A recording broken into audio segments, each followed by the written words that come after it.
भैया के साली 3 गो कुंवारी तीनों मर खहिया। भैया के साली 3 कुंवारी तीनों मर खहिया। पूछेली रंग लगावे जीजा जी होली में आइब कहिया। पूछेली रंग लगावे जीजा जी होली में आइब कहिया। भैया के साली 3 गो कुंवारी तीनों मर खहिया। भैया के साली 3 गो कुंवारी तीनों मर खहिया। पूछेली रंग लगावे जीजा जी होली में आइब कहिया। पूछेली रंग लगावे जीजा जी होली में आइब कहिया।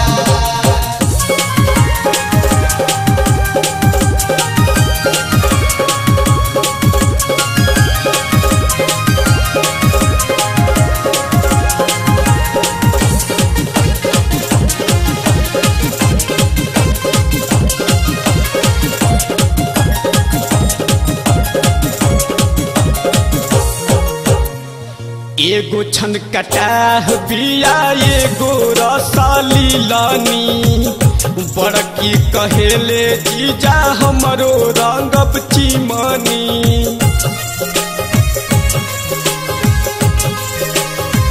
हाँ एगो छन कटाह बिया एगो रसाली लानी।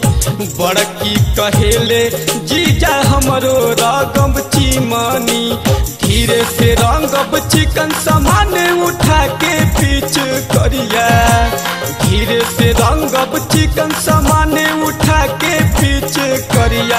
होली में रंग लगावे जीजा जी होली में आइब कहिया। पूछेली रंग लगावे जीजा जी होली में आइब कहिया।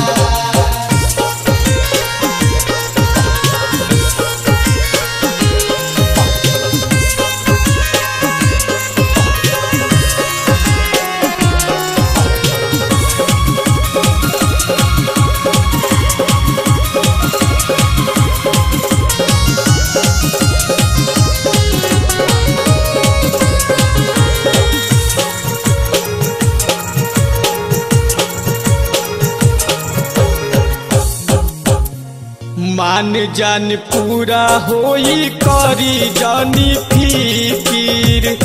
जल्दी से थाली गाड़ी करी जानी जिकिर। हाँ मान जान पूरा होई करी जानी फिकीर। जल्दी से थाली गाड़ी करी जानी जिकिर। उड़ता सटा के होठ के पूरा चूसब होठा ललिया। उड़ता सटा के होठ के पूरा चूसब होठा ललिया।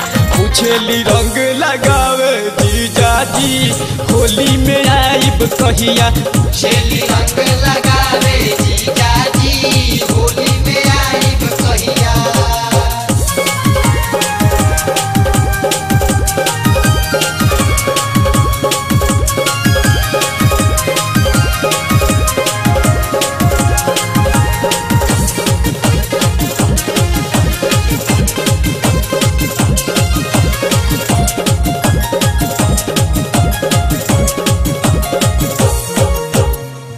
अजित जितेंद्र जीजा जवन मन करी हा।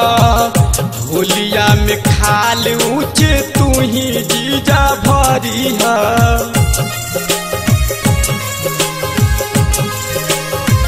हाँ अजित जितेंद्र जीजा जवन मन करी हा।